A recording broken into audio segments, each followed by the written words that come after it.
Okay, thanks, Iris.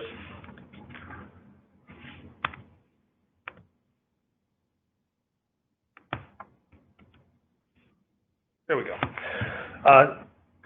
So when most people think of DOTs, I'm sure the first thing that comes to mind is road construction and also snow and ice control. But a safe and reliable and efficient transportation system is really essential to the global economy and our national defense.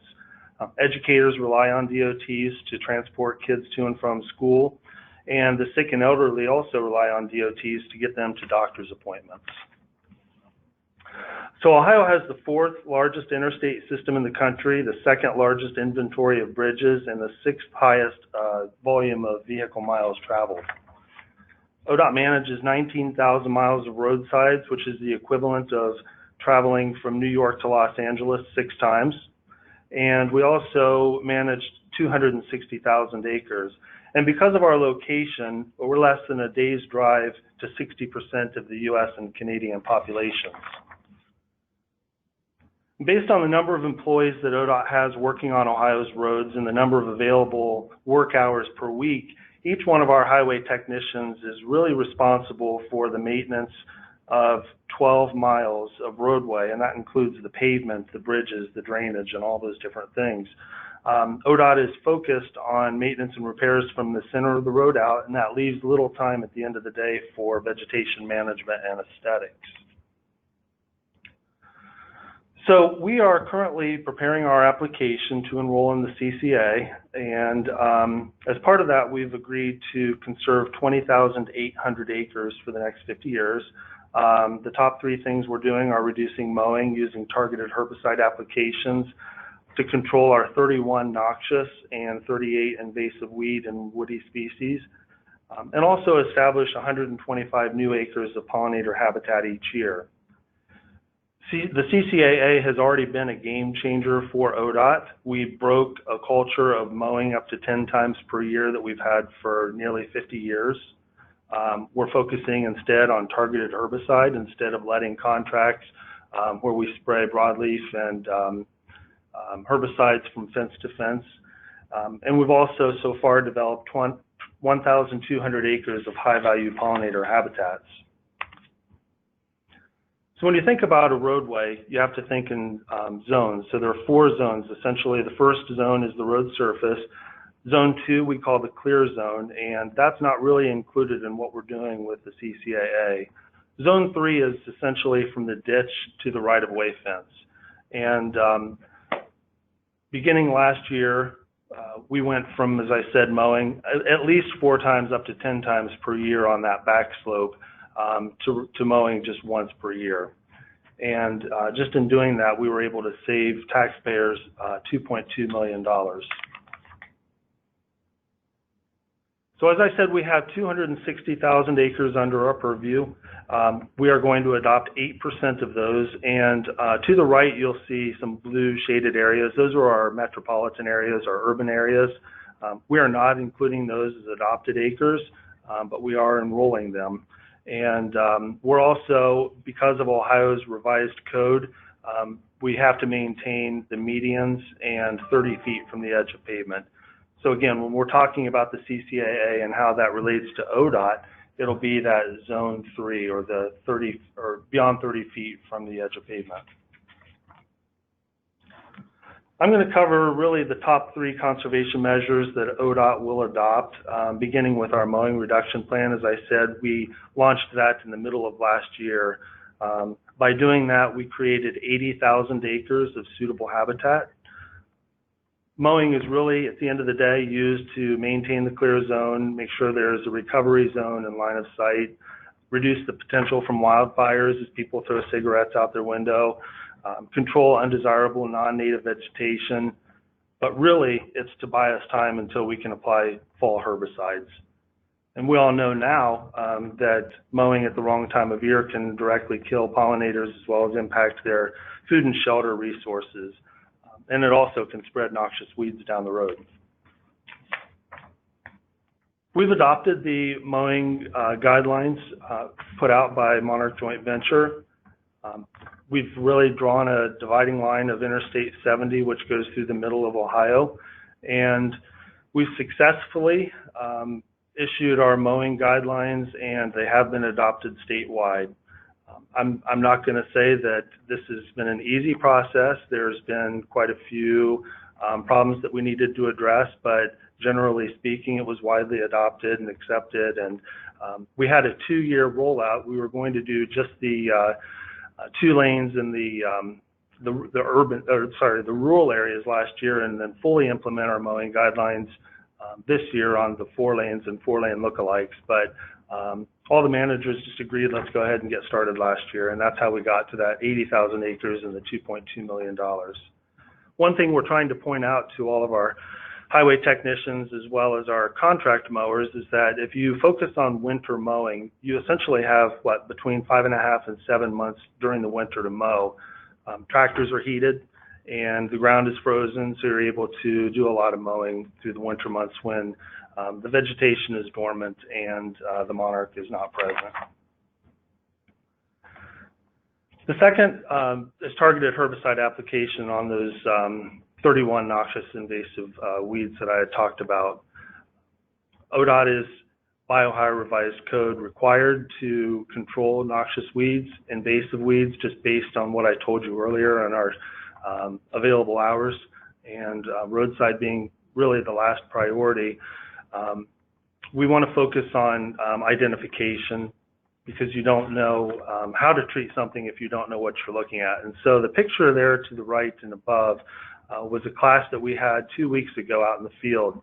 We had 2 classes, about 50 people each went out in the field, and we went through what's a beneficial wildflower versus a noxious or invasive weed.